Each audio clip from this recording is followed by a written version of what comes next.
এনসিপির সার্জিস আলম লিখেছেন, জগন্নাথ বিশ্ববিদ্যালয়ের যৌক্তিক দাবিগুলো মেনে নিতে এত গড়িমসি কেন? তাদেরকে আবার রাস্তায় নামতে হলো কেন?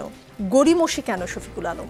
না, গড়িমসি তো নাই, তারা দাবি পেশ করেছেন, সেগুলো নিয়ে তো বসা হচ্ছে, কথা হচ্ছে। আমাদের অ্যাডভাইজার মাহফুজ আলম তাদের সাথে কথাও বলেছেন।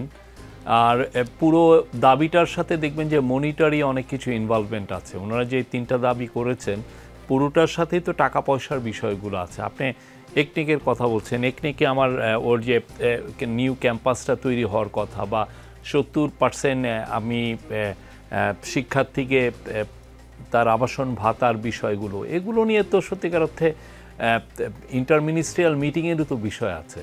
তো এই জন্য আমরা যে এইগুলো নিয়ে বসে আছি তা তো না, সবগুলো নিয়েই তো কথা হয়। ছাত্ররা একটা দাবি তুলেছে যে যতদিন পর্যন্ত না হচ্ছে ভাড়া নিয়ে করা যায় কিনা, এই ধরনের একটা দাবি উঠেছে।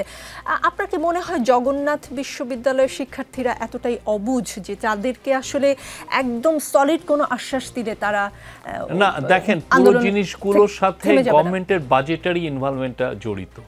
তো বাজেটারি ইনভলভমেন্টটা তো হঠাৎ করে একদিনে আপনি বললেন আমি আপনাকে অ্যাপ্রুভ করে দিলাম, সেটা তো হয় না। এটা নিয়ে বসতে হয়, কিভাবে টাকার সংস্থানটা কিভাবে হবে।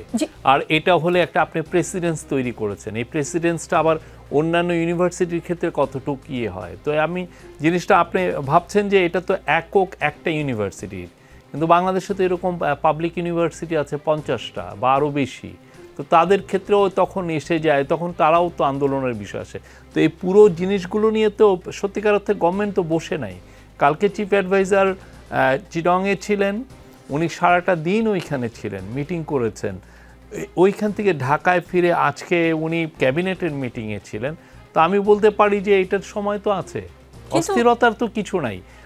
ওনারা এই সমস্যাগুলো এমন না যে আমাদের সময়ে ঘটেছে, এই সমস্যাটা কিন্তু অনেক আগের, এটার একটা কন্টিনিউয়েশন।